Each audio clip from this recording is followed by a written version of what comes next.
지난주에 10장 했습니다. 오늘은 11장 했네요.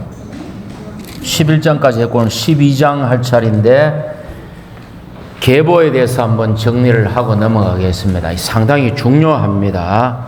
어렵지는 않지만 어렵게 느껴질 수 있으니까 잘 들어보시기 바랍니다. 우리가 10장 했지 않습니까? 10장에 보면은 어떻게 나옵니까? 노아의 계보를, 홍수 이후의 계보를 정리하면서 10장 2절에 야벳의 아들들은, 6절에 함의 아들들은, 10장 22절에는 셈의 아들들은 해가 족보가 하나 나오죠. 10장 마지막에 이 족보가 이렇게 되어 있습니다. 예를 들어서 제가 그리자면 셈이 있는데 셈, 함, 야벳 중에 셈에게서 하나, 둘, 셋, 네 아들이 나왔습니다. 지금 10장을 얘기하는 거예요. 그리고 여기서 다시 네 아들이 나옵니다. 하나, 둘, 셋, 넷. 그리고는 여기서부터 또 연결되어 가지고 하나, 둘, 셋 내려와 가지고 그냥 보십시오. 아들이 2명을 낳았는데 요 아들이 또 14아들을 낳았다고 나옵니다. 하나, 둘, 셋, 넷, 다섯, 여섯, 일곱, 여덟, 아홉, 열, 열하나, 열둘, 열셋, 열. 무슨 흥분의 집도 아니고. 요게 어디에 족보인가 하면은 10장 22절의 족보예요. 요게. 이해가 가시죠? 요게 10장 22절의 족보예요. 아주 일반적인 셈의 후예들인데 이게 언급을 안 해놨습니다. 그죠? 그런데 이제 11장에 딱 가보십시오. 11장 10절을 딱 펴보면 지금 복습하는 셈인데요. 11장 10절에 뭐라 되어 있습니까? 셈의 계보는 이러하다 해놨죠. 그래 놓고는 뭐라 하는가 하면은 셈의 계보는 이러하다 해놓고는 다시 여기서부터 족보를 언급하는데 이거를 언급합니다. 그리고는 어디로 가냐면 요리 갑니다. 이해가 가시죠? 요리 가가지고 어디로 가는가 하면은 밑으로 한없이 내려와가지고 몇 대 내려와가지고 데라에게 딱 나옵니다. 데라가 누굽니까? 아브라함의 아버지잖아요. 요게 뭔가 하면은 11장 10절에 셈의 계보는 이러하다. 11장 10절입니다. 11장 10절. 그러니까 한번 이 의미를 잘 보십시오. 10장의 셈의 계보들은 이렇게 격가지까지 얘기하고 말았어요. 11장의 셈의 계보는 아브라함을 얘기하기 위해서 이렇게 기초 작업을 하는 거예요. 이거 다 치우고 아브라함에게 이어지는 이것만 지금 언급하는 게 11장 10절에 있는 셈의 계보입니다. 둘 다 셈의 계보지만 하나는 인류 분화의 셈의 계보고 요거는 아브라함을 나오게 하기 위한 셈의 계보를 파란색이 언급하고 있다. 됐습니까? 그런데 여기서 끝나면 얼마나 좋겠습니까? 11장 27절로 가보십시오. 이번에는 뭐라 해놨습니까? 데라의 계보는 이러하다 해놓고는 아브라함, 나홀, 하란 나오죠. 그리고는 하란은 아버지보다 빨리 죽었고 조카 아브라함이 결혼을 했는데 자식이 없고 이래 30절까지 나옵니다. 그게 뭔가 하면은 제가 그려놓은 이도표입니다. 11장 이도표는 11장 27절에 이제 요거는 11장 10절이고 11장 27절에 나오는 데라의 계보는 이러하니라 해가지고 우리 일부를 얘기합니다. 그러면 이번 기회를 통해서 제가 한번 계보를 정리해 드리겠습니다. 자, 한번 보십시오. 데라에게는 세 아들이 있었습니다. 아브람, 나홀, 하란. 그리고 아브라함에게는 이복 동생인 사레가 있었어요. 그죠? 그러면은 자매님 사진 찍을 필요 없는 게 다 해가 앞에 A4용지로 해놨습니다. 그래서 이복 동생 사레와 아브라함이 결혼합니다. 됐습니까? 그 다음에 보십시오. 나홀은 밀가와 결혼했죠. 밀가는 어디서 나오는가 하면은 하란이 아버지 데라보다 먼저 죽어요. 근데 하란이 롯이라는 아들과 밀가라는 딸을 낳았어요. 밀가가 나홀에게 결혼해가지고 부부가 됩니다. 그러니까 조카가 결혼한 것이죠. 됐습니까? 그 다음, 하란은 다 죽었어요. 아버지보다. 사례는 저리 시집 갔고요. 아브라함과 사라 사이에 이삭이 태어나죠. 이삭이 태어났는데 이삭을 장가를 보내야 돼. 나홀과 밀가 사이에 부두엘이 태어납니다. 부두엘에게는 라반과 리브가라는 아들과 딸이 태어납니다. 리브가가 다시 이삭에게 시집을 가죠. 그러니까 요게 학렬이 같습니다. 요게 형제고 요 라인이 또 학렬이 같고 학렬가 이상한데 요 학렬이 다 같은 거예요. 그래서 이삭과 리브가가 결혼해가지고 에서와 야곱이 태어나죠. 야곱이 장자권을 탈취하는 바람에 형애를 피해서 외갓집으로 도망을 갑니다. 그죠? 도망을 가니까 라반과 야곱의 관계가 기묘합니다. 한번 보십시오. 자, 원래 야곱과 라반은 촌수가 어떻게 됩니까? 예? 아니죠. 자, 잘 보십시오. 아브라함과 나홀은 형제니까 이촌이죠. 밑으로 내려오면 이삭과 부두엘은 사촌 관계죠. 맞습니까? 한 행렬 더 내려오면 야곱과 라반은 육촌 형제입니다. 육촌 형제인데 라반의 누이 리브가가 시집가서 자기 엄마가 됐기 때문에 라반은 육촌 형제였는데 야곱의 외삼촌이 된 겁니다. 됐습니까? 외삼촌이 된 거예요. 근데 라반에게 레아와 라헬이 있었는데 야곱이 라헬에게 반한 거예요.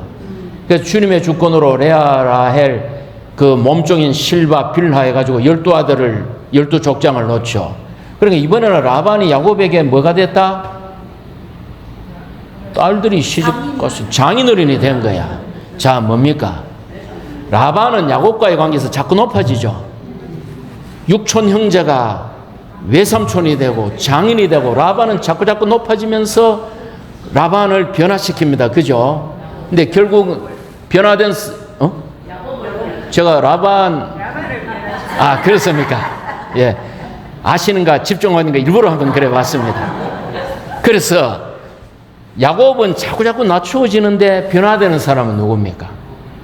이스라엘 야곱입니다. 라반은 자꾸 높아지지만 남는 게 없어. 자꾸 낮춰지고 핍박받지만 변화되는 것은 야곱이다. 세상에서 명성을 추구하지 말라. 교회 안에서 높아짐을 추구하지 말라. 다만 우리는 주님의 생명으로 변화되어 그날의 왕노릇할 것입니다. 자, 됐습니다. 그 다음, 자, 롯은 소돔과 고모라 때 혼쭐이 났죠. 산에 가서 딸들이 여기서는 우리가 결혼할 남자가 없다가 아버지에게 술을 먹이고 근친의 관계로 모압과 암몬을 낳습니다. 그죠? 그러니까 이거는 참 관계가 미묘한 거예요. 이거 뭐 얘기하지 않겠습니다. 요 아브라함의 요 족보를 한번, 왜냐면 읽을 때마다 마치 생선가시 걸린 것처럼 이상하게 헷갈려져도, 내가 헷갈리면 형제자매들도 저보다는 아니겠지만 헷갈릴 거라 생각하고 제가 한번 정리한 거니까 촌수관계를 붙여놓고 잘 익숙해지면 성경 읽는 데 도움이 되실 것입니다. 자, 그 다음, 그래서 이제 족보가 사실 복잡합니다. 족보가 나중에 또 나옵니다. 자, 27절을 함께 읽겠습니다. 11장 27절에 데라의 계보는 이러하다죠. 다음에 32절을 읽읍시다. 데라는 205년을 살고 하란에서 죽었다. 자, 데라가 죽음으로써 창조된 사람의 역사가 끝이 납니다. 12장에서는 아브라함이 부르심 받죠. 이제 부르심 받은 사람의 믿음의 역사가 시작됩니다. 됐습니까? 데라가 죽음으로 창조된 역사는 완전히 끝이 납니다. 자, 31절을 봅시다. 31절을, 이거는 11장 31절은 중요하니까 함께 읽읍시다. 데라는 아들 아브라함과 하란의 아들인 손자 롯과 아브라함의 아내인 며느리 사레를 데리고 가나안 땅으로 가려고 갈대아 사람들이 사는 우르에서 나왔다. 그러나 하란에 이르렀을 때에 그들은 그곳에 자리를 잡고 살았다. 자, 아브라함의 경로가 어떻게 됩니까? 갈대아 우르. 갈대아 우르는 다른 말로 메소포타미아. 여기서 어디로 나왔습니까? 하란으로 갔죠. 하란에서 어디로 갔습니까? 가나안으로 갔죠. 그 경로가 여기에 나오죠. 우르에서 나왔고, 여기는 안 나오네. 하란에 이르렀을 때 자리를 잡았다까지 나왔네. 그럼 결론적으로 제가 이걸 미리 말씀드릴게요. 아브라함이 가나안으로 바로 간 것이 아니고 하란에 갔다가 살다가 가나안으로 갑니다. 이게 어디에 나오는가 하면은 사도행전 7장에서 스데반이 유대인들 앞에서 그럽니다. 제가 읽어드릴게요. 사도행전 7장 2절을 중요한 것만 읽어드리겠습니다. 아브라함이 하란에, 자 보십시오. 아브라함이 하란에 거주하기 전 메소포타미아에 있을 때에 영광의 하나님이 여기서 나타났습니다. 영광의 하나님께서 나타나시어 너는 너의 땅과 친척을 떠나 내가 너에게 보여줄 땅으로 가거라 이랬거든요. 여기 가나안 땅. 내가 보여줄 땅으로 가라 했는데,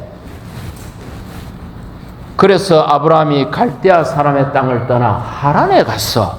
왜 이런 일이 일어났을까요? 거주했습니다. 그의 아버지가 죽은 후에 하나님께서 그를 하란에서 이 땅으로 옮기셨습니다. 이런단 말입니다. 이게 우리가 이것을 한번 주님 앞에서 여쭈어 봐야 돼요. 왜 이런 길을 갔는지. 자, 질문 드리겠습니다. 겁내지는 마시고. 영광의 하나님이 갈대아우르에서 누구에게 나타났습니까? 아브라함에게 나타났죠. 자, 근데 성경을 읽어보십시오. 방금 읽은 31절. 아브라함이 데리고 나왔습니까? 데라가 데리고 나왔습니까? 데라가 데리고 나와서 어디로 갔습니까? 하란으로 가버리죠. 영광의 하나님이 아브라함에게 나타나셔서 땅과 친척을 떠나라 이랬어요. 땅과 친척을 떠나라 그랬어요. 그런데 가장 가까운 친척이 누구다? 아버지와, 그런데 한동안 안 움직였어요. 영광의 하나님이 나타나서 떠나라 했는데 안 움직였어. 그러니까 어떤 사건이 생기느냐? 하란이 죽어버립니다. 그러니까 영원히 존재하시는 영광의 하나님과 유한한 사람의 죽음이 병존할 때야 비로소 갈대아 우르를 떠나는데, 이상을 본 아브라함이 인도한 것이 아니고 아버지가 인도했죠. 잘못되겠습니까? 잘못 안 되겠습니까? 잘못되었습니다. 이게 잘못된 거예요. 땅과 친척을 떠나라 했는데 가장 가까운 친척인 아버지와 조카를 데리고 아버지의 인도하에 이리로 가버린 거야. 이거는 어딘가 하면은 유브라테스강, 티그리스강이 있으면 갈대우르가 여기인데 가나안 땅은 여기거든요. 유프라테스강 상류를 따라 참 이리 가버린 거야. 이 땅과 어떤 면에서는 더 멀어져 버린 거예요. 그래서 우리가 참 이게 심각합니다. 동생이 죽고 나서 움직였는데 간 곳은 갈대아우르다. 그리고 여기서 자리를 잡고 살아버린 거야. 그러다가 어떻게 됩니까? 이제 아버지가 죽습니다. 아버지는 뭐 나이가 돼가 돌아가셨겠죠. 그리고는 하나님이 한 번 더 그를 인도하여 이제 이리 가는 것입니다. 그래서 우리가 계시를 따르지 않으면, 하나님의 임재를 따르지 않으면, 원래 데라는 누군지 아십니까? 여호수아의 우상 숭배자예요. 암만 아버지라도 우상 숭배자예요. 우상 숭배하는 아버지를 따라간다는 게 말이 안 되잖아요. 계시와 하나님의 말씀을 따라야 되는데 그냥 아버지가 인도를 해버린 거예요. 그러니까 전혀 하나님의 갈망과 상관없는 유브라테스강 상류로 엄청나게 올라가 버린 것입니다. 우리가 교회 생활 안에 있을 때에도 그럼 뭐 교회 안에 뭐 앞선 형님도 필요 없고 교회 생활 오래 한 형님들도 필요 없고 내 안에 주님만 임재만 쫓을 거야, 이게 아니죠. 우리는 내 안에 주님의 임재를 주목하고, 그러나 내가 주님을 사랑하는 만큼 형제 자매님들이 동일하게 주님을 사랑하고 그 안에 배움이 있다는 것을 우리가 믿어야 돼요. 그래서 형제 자매들의 교통을 소중히 여기고 내 안의 느낌을 교통 가운데 확증받아서 조절받으면서 움직여야 되죠. 이것이 교회 생활입니다. 내 안에 빛만 따른다도 틀렸어요. 교회 생활 안에서는. 근데 전혀 저 형제님이 교회 생활을 오래 했으니까, 저 형제님이 책임 형제님이니까 무조건 따르는 것도 옳지는 않다. 여기서 한 가지 우리가 배워야 됩니다. 그죠? 그래서 이제 아들이 죽고서야 갈대아우르를 떠났다. 아비가 죽고서야 가나안 땅으로 이동했다. 여기까지 정리를 하고 상 넘어가겠습니다. 자, 12장으로 들어가는데요. 12장으로 들어가기 전에 다시 한번 족보를 한번 창세기 1장으로부터 창세기 11장까지의 족보를 다시 한번 정리해 드리겠습니다.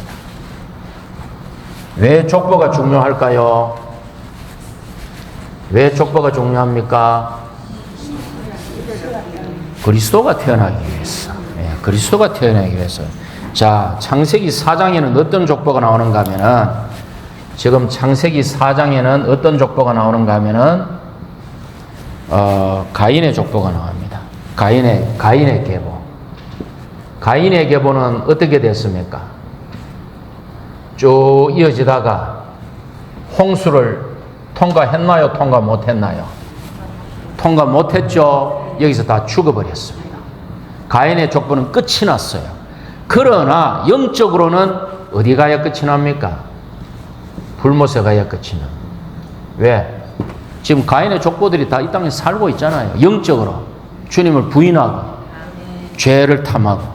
두 번째 5장에는 아담의 족보가 나옵니다.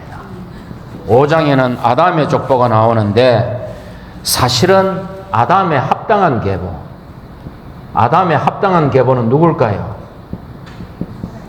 아담이 가인과 아벨을 낳았는데 아벨이 죽었죠. 대신 하나님이 셋을 줬죠. 그러니까 이 말은 이퀄 셋의 족보다. 됐습니까? 가인, 아벨, 셋의 족보다. 이들은 홍수를 통과했죠. 누구를 통해서? 노아를 통해서. 이 족보가 에녹, 무두셀라, 또 에노스 이런 부분들 아닙니까? 홍수를 통과했어요. 이 부분은 홍수를 통과했습니다. 그 다음에 10장에는 뭐가 나오느냐? 아까 좀 전에 한 홍수 이후 인류의 계보. 왜? 노아의 세 아들의 계보가 나오잖아요. 그러니까 그것은 홍수 이후 인류의 계보입니다. 10장은 대표적으로 홍수 이후 인류의 계보. 11장에는 셈의 계보가 나오죠. 셈의 계보. 데라까지 이어지는 셈의 계보가 나옵니다. 그래서 이것은 사실상 셈의 계보는 어떻게 됐습니까? 아담의 합당한 계보인 셋이 노아를 통해서 홍수를 통과한 후에 셈의 계보로 이어지면서 어디까지 간다? 새 예루살렘으로 완결된다.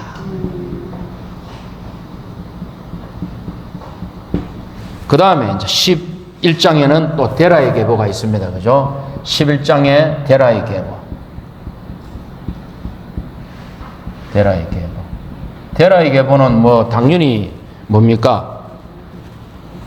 데라가 죽음으로 그 창조, 타락, 홍수, 인류 분화가 끝이 나고 부르심의 역사가 시작되죠. 데라가 죽고 데라 사후 부르심 받은 계보가 시작되죠. 부르심의 계보가 시작이 됩니다. 그래, 어떤 계보를 위주로 한번 정리해 놓으시면 어디 가서 이렇게 쫙 외지교회 신방 외지교회 방문회가 쫙 3분 안에 길게 하면 안 되고 한번 쫙 해주면, 야, 포항교회 수준이 상당히 좀 있어 보인다. 있어 보이는 게 아니고 우리가 이런 이상 가운데서 분명해야 됩니다. 그죠? 자, 그러면 이제 12장으로 이제 비로소 들어가겠습니다. 12장 1절. 드디어 이제 아브라함이 나옵니다. 아브라함의 이야기는 12장으로부터 25장까지 아브라함, 이삭, 야곱, 요셉을 포함하는 이 역사는 12장에서 50장까지 전혀 앞에 것과 양상이 다르죠. 이듬해 하나님은 부르셨고 부름받은 사람들이 믿음으로 사는 이제 역사가 시작되는 것입니다. 이게 사실은 어떤 면에서는 더 중요하죠. 그죠? 더 중요하죠. 자, 아브라함의 일생을 나누는 두 가지 사건이 있어요. 아브라함의 일생을 얘기할 수 있는 아브라함의 두 가지 큰 믿음의 순종의 사건이 있었습니다. 교수님은 얘기하지 마시고. 아브라함의 일생을 딱 대변할 수 있는 두 가지 큰 순종이 있었다. 첫째가 뭡니까? 믿음으로 가나안에 들어온 것. 두 번째는 이삭을 번제물로 바친 것. 이거 두 개가 아브라함의 역사의 가장 두 가지 큰 사건입니다. 그래서 이제 그 정도 해놓고, 그래서 아브라함이 75세 때 나왔습니다. 75세 때 가나안 땅에 도착했고 100세 때 이삭을 낳았죠. 뭐 75세면 지금으로 치면 한 175세까지 살았으니까 요즘 나이로 치면 한 30대 후반, 뭐 그렇게 나이가 많지는 않았던 것 같아요. 뭐 사라가 65세에 뭐 이쁘다 소리를 들었으니까 이방 왕들에게 그 65세면은 지금 나이로 치면 한 40살 뭐 되나 하여튼 잘 모르겠습니다. 중년 뭐 이하. 자, 1절을 함께 읽겠습니다. 그때 여호와께서 아브라함에게 말씀하셨다. 너의 땅과 너의 친척과 너의 아버지의 집을 떠나 내가 너에게 보여줄 땅으로 가거라. 자, 이거는 언제라고요? 이거는 장소가 처음에 갈대아 우르에 있었고, 예, 하란에 있을 때 사건이죠. 하란에 있을 때 가나안으로 가라고 이제 여기 창세기 12장은 요때입니다. 요때 사도행전 7장에 하나님이 먼저 나타나셨죠. 그죠? 안 가고 미적거리다가 하나님이 죽으니까 엄마 뜨거라 해가지고 이제 떠난 거예요. 근데 아버지가 인도하니까 엉뚱한 대로 막 유프라테성 상류까지 우르에 간 거야. 그러다가 하나님이 이번에는 나타난 것이 아니고, 영광의 하나님이 나타난 것이 아니고 뭐라 됐습니까? 말씀하셨다. 이번에는 말씀이다 말입니다. 됐습니까? 이번에는 말씀하셨다. 처음에는 영광의 하나님이 나타났지만 두 번째는 말씀하셨다. 우리가 영광의 하나님이 나타나면 그걸 잊을 수가 없어요. 그런데 영광의 하나님이 매일 나타나면 어떻게 되겠습니까? 성준이가 군대 가가지고 매일 집에만 왜 하겠습니까? 아이 그래 왔나? 겉으로는 아이고 왔나 하면 속으로는 아이 너무 자주 오네 이럴 수 있거든요. 영광의 하나님이 매일 나타나 보십시오. 이거 안 되거든. 한 번 나타나가지고 확 전환을 시켜놓고는 계속 말씀으로 우리가 계속 그 영광의 하나님이 한번 도장을 찍었기 때문에 그건 우리가 잊을 수가 없어요. 계속 뭐 저주로 자랐어. 구원이 이르도록 말씀으로 자라야 되죠. 그래서 두 번째 하나님은 또 안 나타났어요. 뭐 하나님이 야 내가 그렇게 해픈 하나님이 아니다. 내가 니한테 뭐 자주 보여주겠나. 두 번째는 말씀하셨습니다. 어떻게 말씀했는지 우리는 잘 몰라요. 그죠? 근데 말씀하셨어요. 그러니까 우리는 하나님의 역사는 말씀을 통해 이루어진다. 첫 번째는 영광의 하나님. 그런데 문제는 너의 땅과 친척과 아버지 집을 떠나라 했는데 또 롯을 데리고 가죠. 자, 땅을 떠난다는 말은 무엇입니까? 땅을 떠난다는 말은 가나안을 얻어야 되니까 이 땅을 얻어야 되니까 이 땅을 떠나야 되죠. 여기 등기해놓고 이 땅도 얻을 수가 없단 말입니다. 그러니까 이걸 하나를 버려야 하나를 얻는 거예요. 지역적 이동. 그럼 두 번째는 내 친척을 떠나는 건 뭐예요? 그 공동체를 떠나는 거예요. 내가 여기서 맺어놓은 인간관계, 동창들, 라이온스 클럽, 사업체, 인간관계 공동체를 떠나야 된다 이 말이야. 세 번째는 그러면 아버지 집을 떠나. 이거는 뭡니까? 가장 가까운 관계를 단절해라. 그러면 뭐 그리스도인은 그냥 그럼 세상에서 뭐 그러면 친구도 없고 사람도 안 만나고 이러하나? 아니죠. 내적인 것을 말하는 것입니다. 우리 여전히 출근하고 여전히 사업하고 직장하고 사람 만나지만 내적인 전환을 얘기하는 거예요. 그럴 때 주님이 다시 이 사람들을 뭐로 준다? 뱀의 꼬리를 잡을 때 모세 출애굽인 뱀을 모세 지팡이를 던질 때 뱀이 되지만 꼬리를 잡으니까 그때부터 하나님의 지팡이가 되잖아요. 우리가 뭐 세상적인 거 다 끊어야 되지만 내적으로 어느 날 직장 가서 난 이제 그리스도인이 되었습니다. 그건 단절하는 거예요. 그러나 그때부터는 복음을 위해서 그 사람을 사귀는, 이렇게 우리가 비유할 수 있겠죠. 예, 그렇습니다. 그래서 우리가 떠나야 합니다. 땅을 떠나고 친척을 떠나고 아버지의 집을 떠나고 위치적인 거룩과 내적인 분별이 있을 때 주님은 다시 그들을 우리에게 주신다. 됐습니까? 해놓고는 이제 또 봅시다. 내가 너에게 보여줄 땅으로 가거라. 자, 히브리서를 보면 하나님이 떠나는 것은 확실하게 얘기했어요. 너는 이 땅을 떠나. 친척도 떠나. 아버지 집도 떠나. 대신에 가는 땅은 안 가르쳐 줍니다. 그게 히브리서에 제가 읽어 드릴게요. 히브리서 11장 8절 하반절. 아브라함은 믿음으로 부름을 받고서 장차 유업으로 받을 땅으로 나아가라는 명령에 순종하였으며 어디로 가는지도 알지 못하고 나아갔습니다. 됐습니까? 떠나야 할 것은 구체적입니다. 철저한 분별, 땅과 친척과 아버지 집을 분명하게 떠나야 됩니다. 그러나 도착해야 될 목적지는 모르고 떠났어요. 그럼 뭡니까? 주님의 말씀과 임재가 뭡니까? 나침반이죠. 주님의 임재를 따라 가는 거예요. 주님의 임재와 인도를 따라 가보니까 가나안 땅에 도착했다.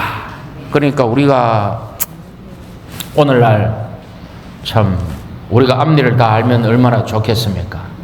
앞날에 제가 휴가가 될지, 앞날에 제가 대환란을 통과할지, 앞날에 제가 대환란을 통과하다가 굶어 죽을지, 대환란을 통과하다가 마음이 약해져서 짐승의 표를 받고 될지 아무도 모르는 거죠. 그러나 그것이 중요한 것이 아니고 지금 무엇을 해야 됩니까? 주님의 임재를 따라 매일매일 신실하게 교회 생활을 하는 것이 너무나 중요하다. 됐죠? 2절로 3절로 가보면 오늘 3절까지 하고 마치겠습니다. 2절 3절에 보면 이제 주님이 그 땅으로 보여줄 땅으로 가라 해놓고는 아브라함에게 복음을 전하십니다. 복음을 전하는데 7가지를 말씀하십니다. 저와 함께 성경을 봅시다. 첫째, 내가 너로 큰 민족이 되게 한다. 둘째, 내가 너에게 복을 준다. 셋째, 너의 이름을 위대하게 만들어준다. 넷째, 너가 복 자체가 된다. 다섯째, 너를 축복하는 사람들에게는 히브리어로나 회복력 영어를 보면은 너를 축복하는 사람들에게는 내가 복을 주고, 다섯 번째죠. 여섯 번째, 너를 저주하는 사람, 이건 단수입니다. 너를 저주하는 사람에게는 내가 저주를 내리리니. 일곱 번째, 땅의 모든 족속이 내 안에서 복을 받으리라. 하나님은 마지막 일곱 번째 요걸 원하시죠. 자, 보십시오. 아브라함을 축복하는 사람들은 다 복을 받습니다. 다 복수예요, 복수. 근데 아브라함을 저주하는 그 사람은 단순히 내가 저주합니다. 왜 그렇습니까? 하나님은 그 사람을 끝까지 개별적으로 엄중하게 다루는 겁니다. 그러니까 우리가 함부로 이스라엘에 대해서 함부로 얘기하면 안 돼요. 이스라엘은 하나님의 장자입니다. 출애굽할 때 하나님이 이스라엘은 하나님의 장자라 그랬어요. 근데 너희들이 못 가게 하니까 내가 너희의 장자를 치겠다 이랬어요. 천년왕국 때 이 땅에서 이스라엘이 하나님의 장자로서 율곡을 다스리잖아요. 그리고 우리는 이스라엘과 우리는 언젠가는 하나 될 친혈육이에요.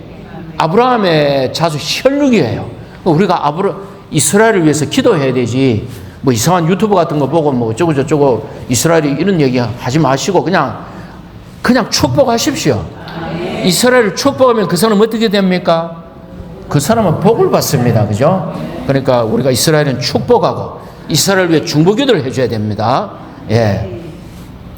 이 땅에서 그리스도인들이 정치와 관련하여 할 수 있는 유일한 한 가지 의무가 있어요. 그게 뭡니까? 권세자들을 위해 기도하는 것입니다. 불교도들이 기도 자기들 하겠죠. 목탁 두드리면서. 근데 하나님의 말씀에 의하면 위에 있는 권세자들을 위해 기도하라라고 하나님의 자녀들에게 명령을 하셨어요. 그러니까 우리가 각 나라의 정치 상황과 각 나라의 위정자들과 우리나라를 다스리는 위정자들과 이스라엘을 위해서 중보기도해야 하는 것이 그리스도인의 책임입니다. 그죠? 자, 그래서 하나님이 원하는 것은 마지막 7째 복이죠. 땅의 모든 족속이 내 안에서 어떻게 복을 받을까요? 그 영의 약속. 대단하십니다. 갈라디아 3장 14절 읽어드릴게요. 그것은 아브라함의 복이 그리스도 예수님 안에서 이방인들에게 이룰 수 있도록, 즉 약속하신 그 영을 우리가 믿음을 통해 받을 수 있도록 하려는 것입니다. 그러니까 방금 읽은 4절에 땅의 모든 족속이 내 안에서 복을 받는 것은 그 영의 축복입니다. 그죠? 그래서 참 보십시오. 기묘하죠. 하나님이 한 사람 아브라함을 모든 족속으로부터 불러내었어요. 그죠?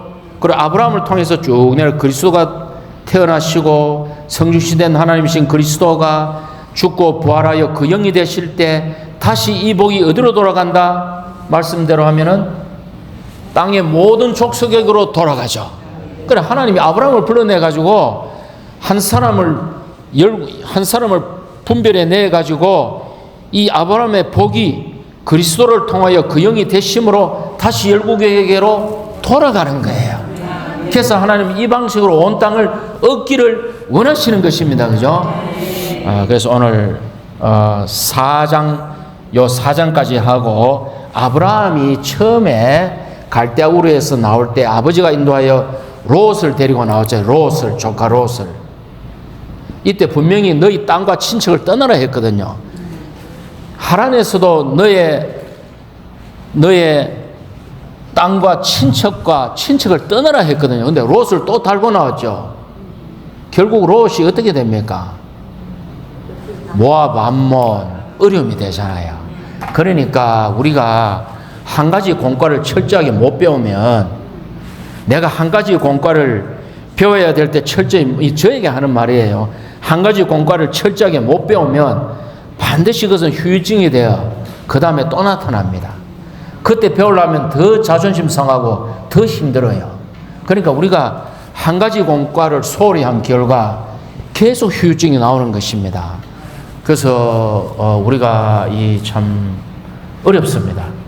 교회 생활을 함부로 하는 것 참 어렵습니다. 우리가 어려워집니다. 그래서 교회 생활은 우리가 철저히 주님 앞에 우리가 이렇게 할 필요가 있는 것입니다. 오늘 여기까지 하겠습니다. 아멘.